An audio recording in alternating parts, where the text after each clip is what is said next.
parlons ce soir de la délivrance des décrets maléfiques.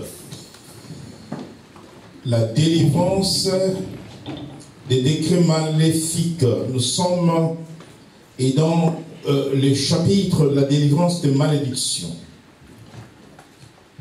Il y a des malédictions, avons-nous dit, qui sont transmises oralement par la parole, d'une part, et nous avons dit d'autre part, certaines malédictions sont fondées sur une déclaration écrite, un engagement écrit, des lois établies sous forme de traditions, de coutumes, ou alors des décrets. Parmi les œuvres de la croix, il y a une œuvre que le Seigneur a accomplie parmi tant d'autres. C'est que non seulement qu'il nous a donné la vie, non seulement qu'il nous a rachetés, et non seulement qu'il a fait de nous des élus de Dieu, de nouvelles créatures, il a porté nos malédictions à la croix afin que nous soyons bénis. Mais il y a un acte important que le Seigneur a accompli à la croix. Et cet acte-là, lorsqu'à chaque fois un enfant de Dieu se sent menacé par une malédiction qui se manifeste par des signes, tels que nous avions étudié les signes de malédiction, alors que tu as reçu le pouvoir et l'autorité de la part de notre Seigneur, tel qu'il l'a fait, tu dois le faire. Je serai court dans cette partie de l'enseignement, mais je vais te donner des clés qui te permettront de décréter, de remplacer les mauvaises ordonnances par de nouvelles ordonnances. De mauvais décrets, des décrets maléfiques par des décrets divins. Parmi les œuvres accomplies à la croix par Jésus, nous allons dans les livres des Colossiens, nous allons voir quelque chose qu'il a fait et nous sommes appelés à le faire aussi. Parce qu'il a dit, ce qu'il a fait, toute œuvre qu'il a accomplie pendant son ministère, et la croix fait partie de son ministère, vous ferez aussi les œuvres que je fais, que j'ai accomplies. Nous lisons dans Colossiens au chapitre 2, le verset 14. Nous pouvons aller jusqu'au verset 15, mais dans le cadre de cet enseignement, c'est le verset 14 qui nous concerne. Colossiens 2, verset 14, nous lisons la parole de Jésus-Christ. Il a effacé l'acte rédigé contre nous, qui nous condamnait par ses prescriptions, et il l'a annulé en le clouant à la croix. Amen. Amen.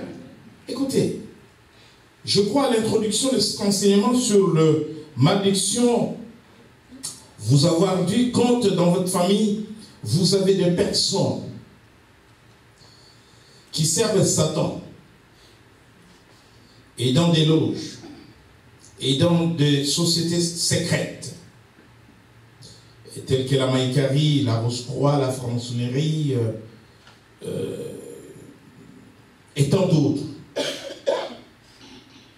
Et dans les vaudous, la magie blanche, rouge, noire, les serviteurs de Satan, n'est-ce pas, écrivent des décrets signés par leur maître lui-même, de manière à soumettre les générations. Parce que nous parlons de la délivrance des malédictions transgénérationnelles aux diverses malédictions qui peuvent se manifester par les échecs, par la maladie, par la mort, par la précarité et toutes sortes de difficultés. Jésus a effacé l'acte dont les ordonnances nous condamnaient. Ces ordonnances nous condamnent à quoi? Nous condamnent à la malédiction et par voie de conséquences, aux difficultés diverses, aux échecs divers. Il a effacé l'acte dont les ordonnances nous condamnent ou nous condamnaient et qui subsistait contre nous. Non seulement que les décrets ou les ordonnances maléfiques nous condamnent, mais ils subsistent. C'est-à-dire que toute notre vie, ils agissent à mal sur nous. Et donc ce texte de Colossiens, chapitre 2, verset 14, notez-le bien, est la base de l'enseignement sur la délivrance des décrets maléfiques. Pour ceux qui sont sous l'influence de malédictions, de sortilèges ou mauvais sorts et des alliances maléfiques, des alliances qui lient les descendants aux ascendants. Comprenez qu'à chaque fois que Dieu bénit un homme, il attache sa bénédiction à sa postérité. Et de même que dans le monde des ténèbres, tous ceux qui servent Satan, la conséquence de leur idolâtrie au service des faux dieux, des divinités païennes, est liée aussi à leur postérité. Et donc la postérité peut être sous l'influence ou être affectée par les actes posés par les ascendants. Pour ceux qui sont sous l'influence de malédictions, de sortilèges, des alliances maléfiques, Jésus nous donne le pouvoir de le révoquer, c'est-à-dire le rendre nul et sans effet à son nom. Il dit, je vous ai donné le pouvoir de marcher sur les scorpions, les serpents, et toute puissance de l'ennemi, et rien ne peut vous nuire. Les actes, les ordonnances, les décrets maléfiques ne peuvent pas nuire les enfants de Dieu. Les décrets maléfiques peuvent concerner les familles, les clans, le peuple. Les décrets maléfiques peuvent aussi concerner les nations. Lorsque nous parlons de peuple et de nations, parce que les gouvernants dans des alliances sataniques peuvent aussi aller dans le monde des ténèbres, prendre des décrets maléfiques sur leur peuple et qui peuvent subsister de génération en génération. Donc, ayant reçu ce pouvoir de la part de Dieu, ce pouvoir doit être exercé par chaque enfant de Dieu. Voilà pourquoi dans le livre de Job, au chapitre 22, verset 28, Job dit, à tes résolutions répondra les succès. Sur les sentiers brillera ta lumière. Nous pouvons encore lire Job, chapitre 22, verset 28.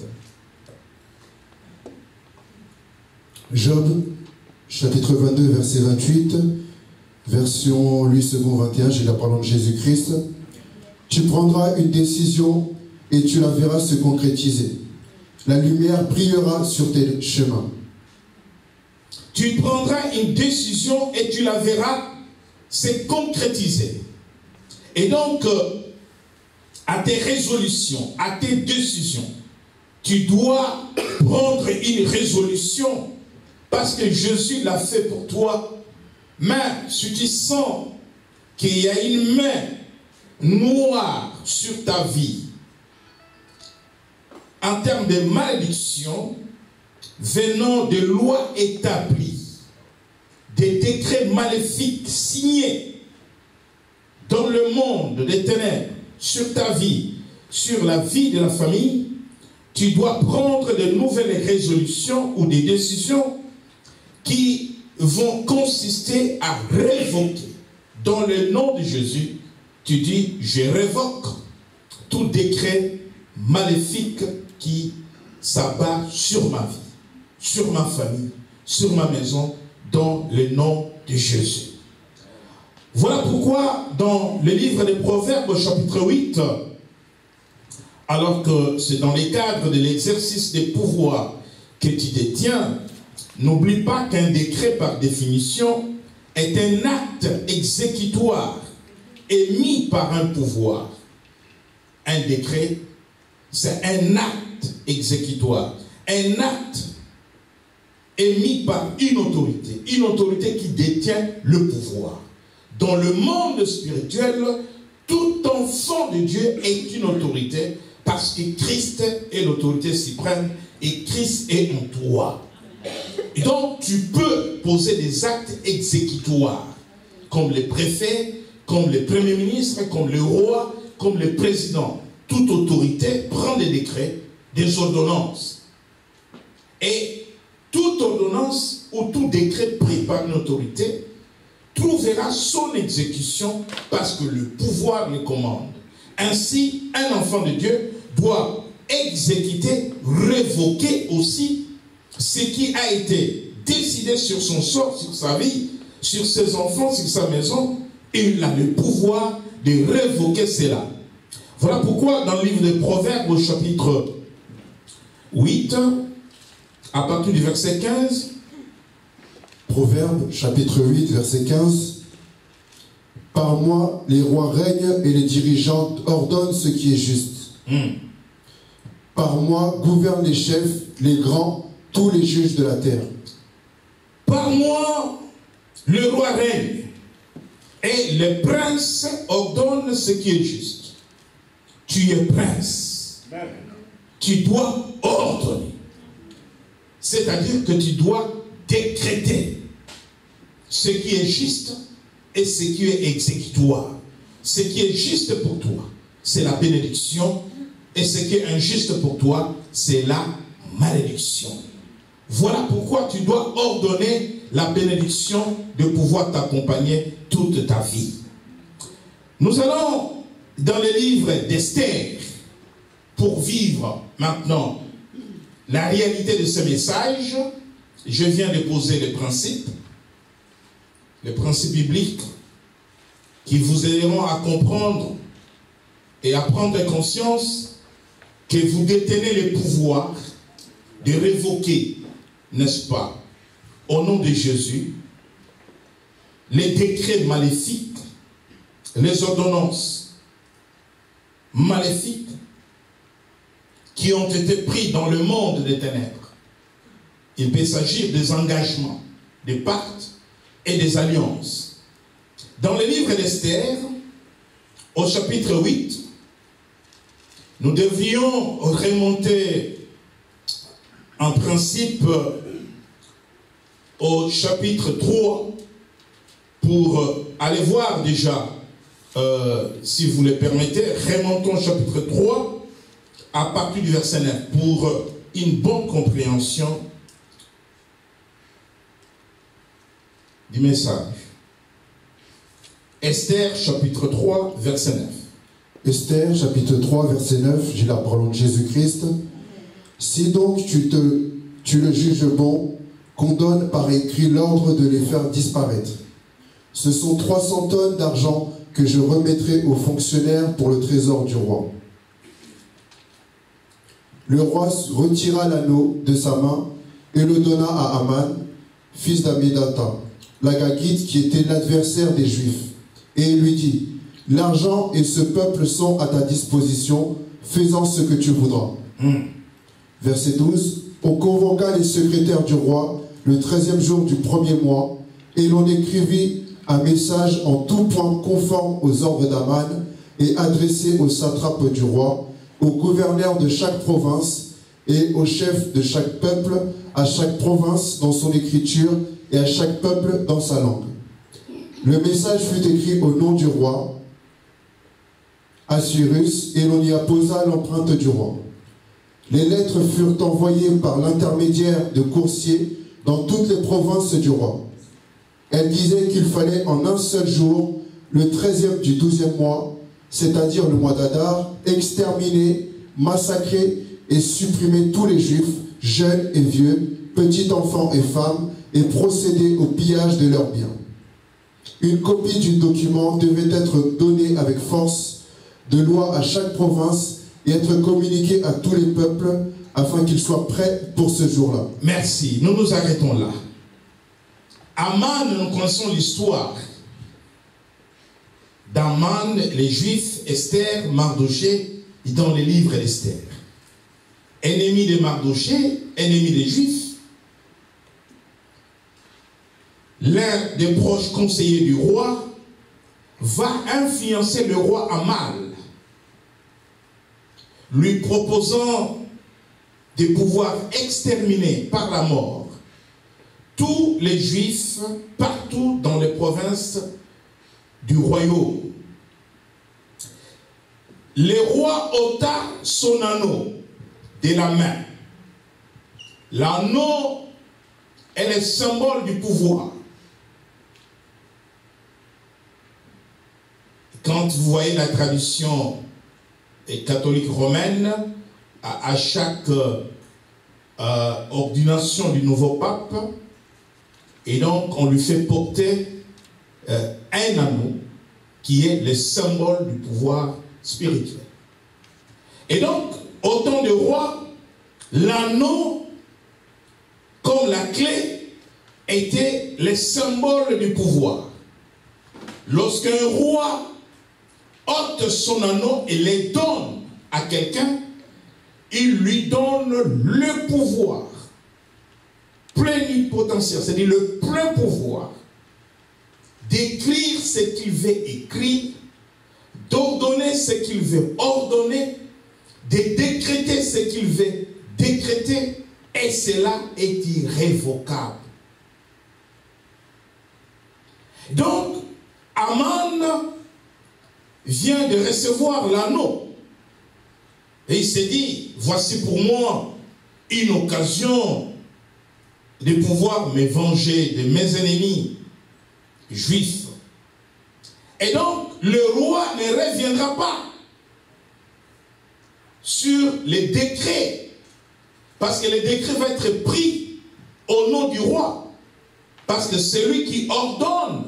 La Bible dit que les secrétaires devraient écrire selon ce que Aman ordonnait. Et dans la Bible, on parle de l'édit du roi, édit de mort ou décret de mort des Juifs. Nous parlons de la délivrance des décrets maléfiques. Et donc, le décret est pris, les lettres sont diffusées dans les provinces, et tous les gouverneurs des provinces vont recevoir l'ordre au nom du roi de mettre à mort tous les Juifs là où ils se trouvent, le même jour, à la même heure. Mardoché, l'oncle d'Esther, qui travaille dans la cour du roi, et dont dans l'histoire avait déjà déjoué un complot de mise à mort contre le roi, et dont dans les livres des chroniques du royaume, son nom était inscrit comme un bienfaiteur, va faire cette démarche auprès de la reine Esther, sa nièce, pour lui annoncer ce qui doit arriver aux Juifs. Et nous savons qu'Esther a ordonné un jeûne de 3 jours, elle-même et tous les Juifs vivant dans le royaume ou dans l'empire. Voilà, ce qui est intéressant ici, c'est qu'il y a un décret maléfique contre les Juifs qui est signé. Et ce décret est exécutoire. Et un enfant de Dieu peut être dans une situation de malédiction où une loi établie a été prise sur ta vie ou sur la vie de la famille et subsiste encore.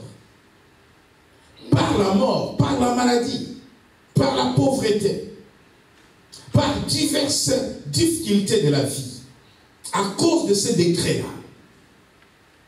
Comment les révoquer? En exerçant le pouvoir que tu as reçu. Dans le nom de Jésus, tu révoques et tu décrètes. Tu ne peux pas révoquer sans décréter un nouveau décret.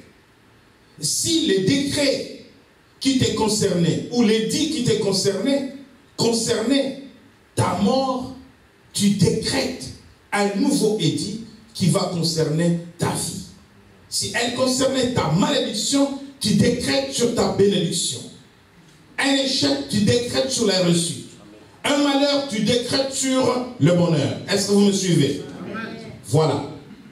Et maintenant, lorsqu'Esther va se présenter après 3 jours de jeûne et prière, le règlement du palais royal interdisait à toute personne, même l'épouse du roi, la reine, de se présenter devant le roi si ces derniers ne l'avaient pas invité. Vous savez que même à aujourd'hui, dans les palais présidentiels, il y a des appartements du président où il peut se retirer de sa résidence principale, où il vit avec famille, sa femme et ses enfants, mais il y a des appartements où le président peut se retirer toujours. Et dans l'enceinte de la résidence présidentielle, travailler, recevoir qui il veut recevoir, loin de sa femme, loin de ses enfants. Surtout quand il s'agit de dossiers sensibles. Ça existe encore aujourd'hui. Et à l'époque, le roi avait, dans l'enceinte du palais royal, ses appartements privés.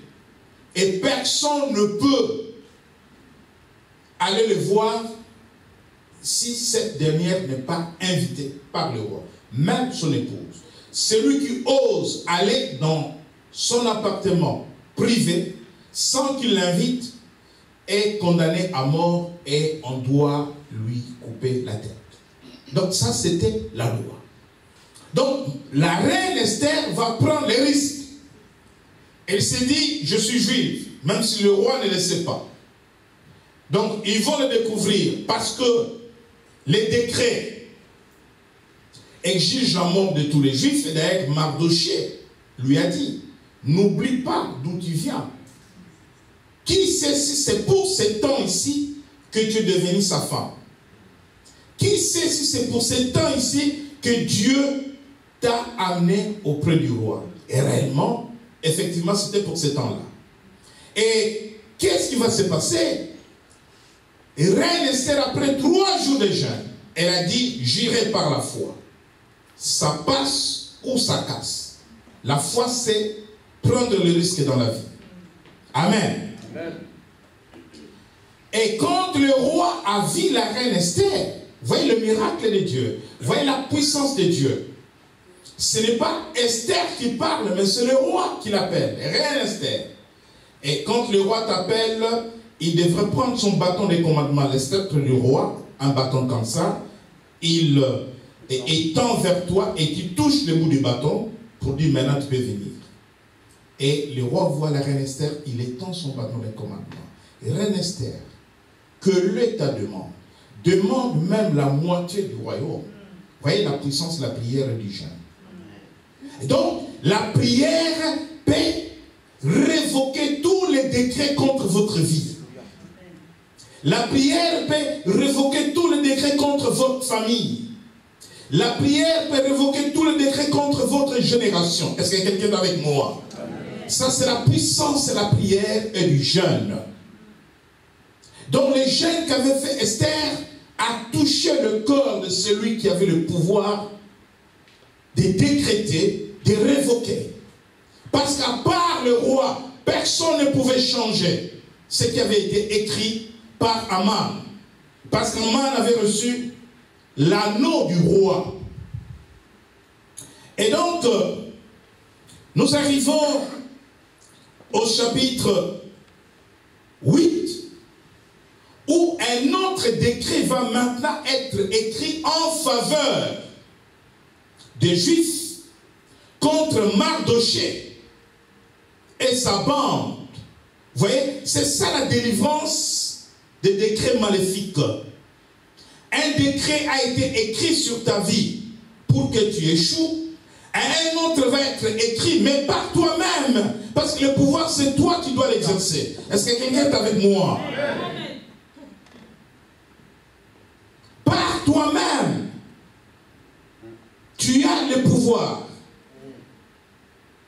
Je vous ai donné le pouvoir. Jésus ne dit pas, je vous donnerai le pouvoir. Il dit, je vous ai donné le pouvoir. Et le pouvoir, on l'exerce.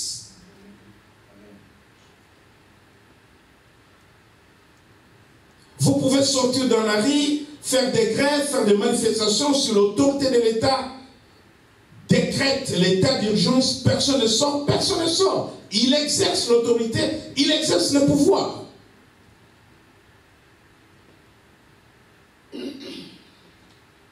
Vous faites des grèves, vous n'allez pas au travail, on vous dit retenue sur salaire, il exerce l'autorité, le pouvoir, retenue sur salaire. Et donc, quand le roi demande à la reine Esther, demande, quelle est ta demande? Lisons au chapitre 8, le verset 5. À partir du verset, le verset 2. Esther, chapitre 8, verset 2, nous lisons la parole de Jésus-Christ. Le roi retira son anneau, celui qu'il avait repris à Aman. Et remonte au verset premier pour une bonne compréhension. Allons vers son premier. Le jour même, le roi Assuérus donna la propriété d'Aman, l'adversaire des Juifs, à la reine Esther, et Mardoché eut à se présenter devant lui, car elle avait révélé ce qui était pour elle. Le roi retira son anneau, celui qu'il avait repris à Aman, et le donna à Mardoché. Esther, de son côté, le désigna responsable de la propriété d'Aman. Puis, Esther poursuivit son plaidoyer devant le roi. Elle se jeta à ses pieds en pleurant et en le suppliant de faire échec à la méchanceté d'Aman, l'Agagite, et à ses projets contre les Juifs. Verset 4. Le roi lui tendit le sceptre en or.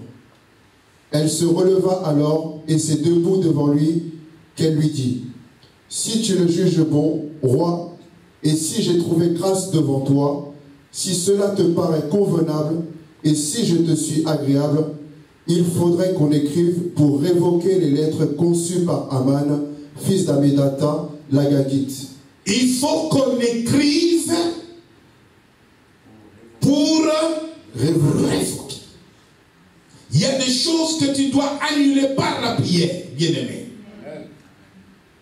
Il y a des choses que tu dois révoquer. Alléluia. Continue, mon frère. Verset 5.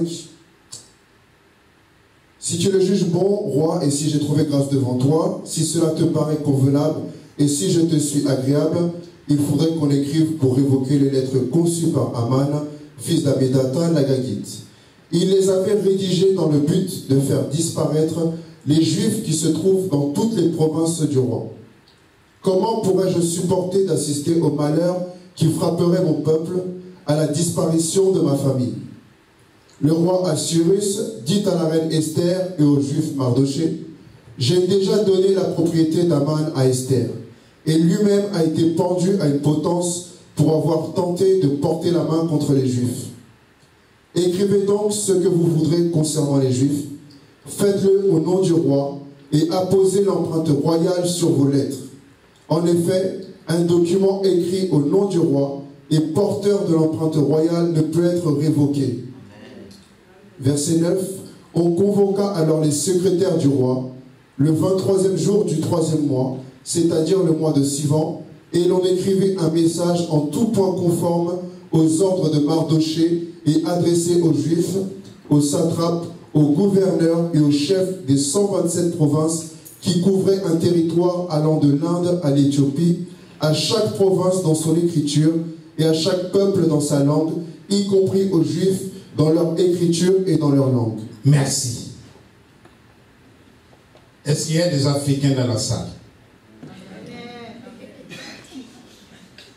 Saviez-vous, chers Africains, qu'Esther était votre reine? Oh. Esther était votre reine.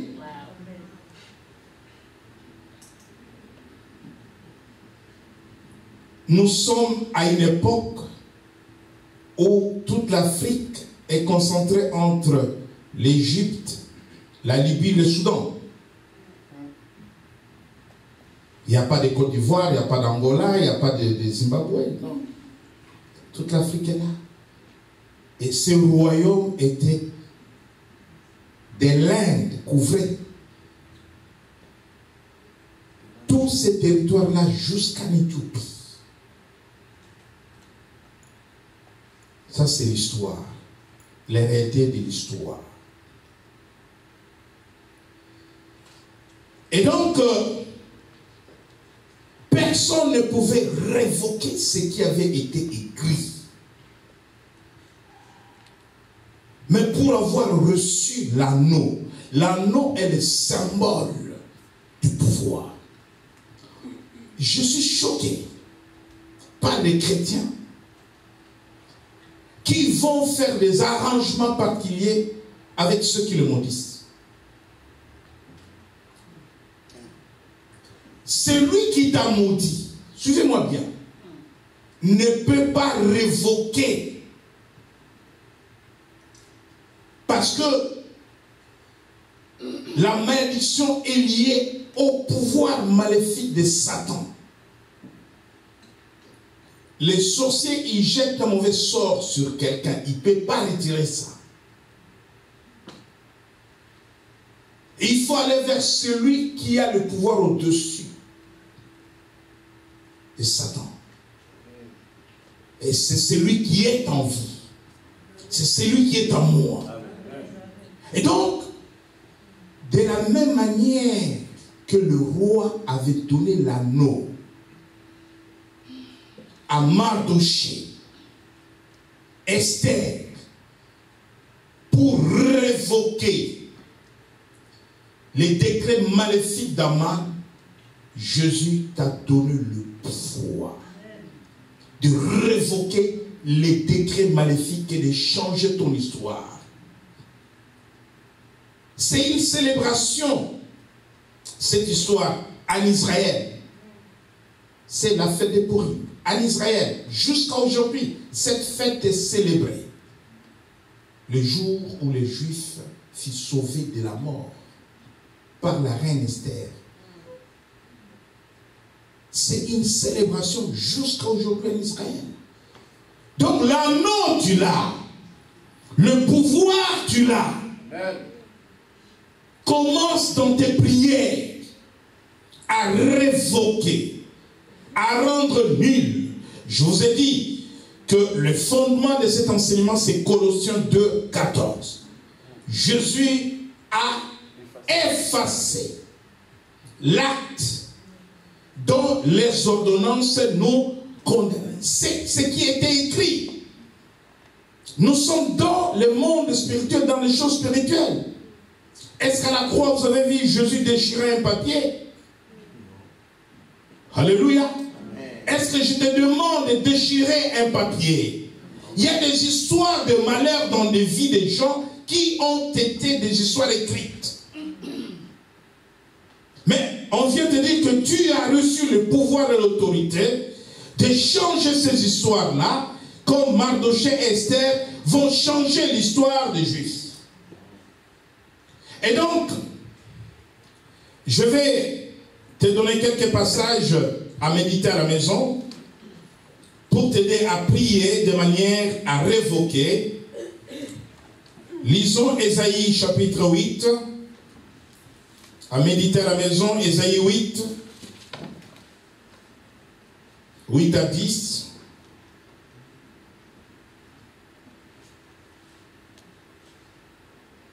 À partir de 9 à 10. Ésaïe, chapitre 8, verset 9 à 10. Poussez des cris, peuple, mais vous serez brisés. Prêtez l'oreille, pays lointain. Préparez-vous au combat, mais vous serez brisés. Oui, préparez-vous au combat, mais vous serez brisés. Vous aurez beau prendre des décisions, elles seront sans effet. Vous aurez beau prononcer une parole, elle ne s'accomplira pas, car Dieu est avec nous. Dieu est avec nous. Ésaïe chapitre 49, versets 24 à 26.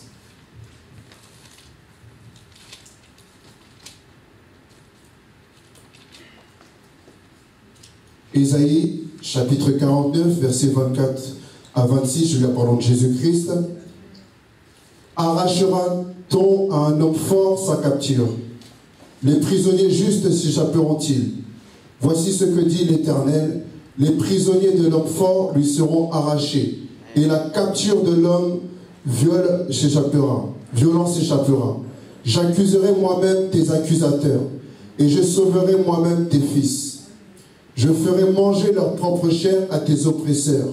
Ils s'enivreront avec leur propre sang, comme si c'était du vin nouveau, et tous reconnaîtront que je suis l'Éternel, ton sauveur, celui qui te rachète, le Dieu puissant de Jacob.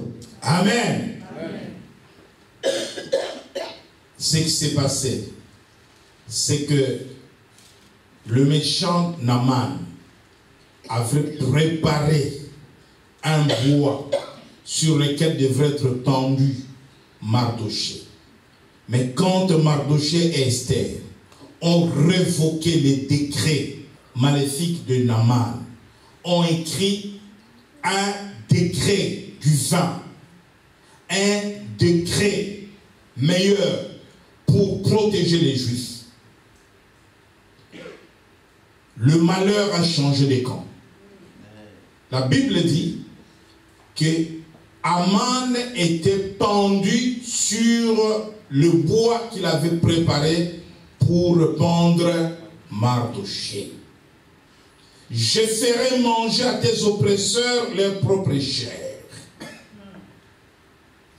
Ils se livreront de leur sang comme du mou, et toute chair saura que je suis l'Éternel, ton sauveur, ton rédempteur. Et enfin, dans Job, au chapitre 5, verset 12. Job, chapitre 5, verset 12. C'est lui qui réduit à néant les projets des hommes rusés. Et remonte au verset 8. Job, chapitre 5, verset 8. Quant à moi, je rechercherai Dieu, et c'est à Dieu que j'exposerai ma cause. C'est lui l'auteur de grandeur qu'il est impossible d'explorer, de merveilles si nombreuses qu'il est impossible de les compter. C'est lui qui verse la pluie à la surface de la terre, qui envoie l'eau sur les campagnes. Il relève ceux qui sont abattus et élève jusqu'au salut ceux qui sont dans le deuil. C'est lui qui réduit à néant les projets des hommes rusés, si bien que leurs mains ne peuvent les faire réussir. Amen. Ce soir, vous recevrez une prière contre votre Aman. Chacun a son Aman dans sa vie. Alléluia. Le pouvoir change de main. La richesse change de main. La victoire change de camp. Que le Seigneur vous bénisse allez avec le pouvoir que vous recevez au nom de Jésus. Révoquez les décrets maléfiques contre vous, contre vos familles. Dans le nom de... Nous invitons l'accord à la prendre place. Personne n'est comme lui. Personne n'est comme personne.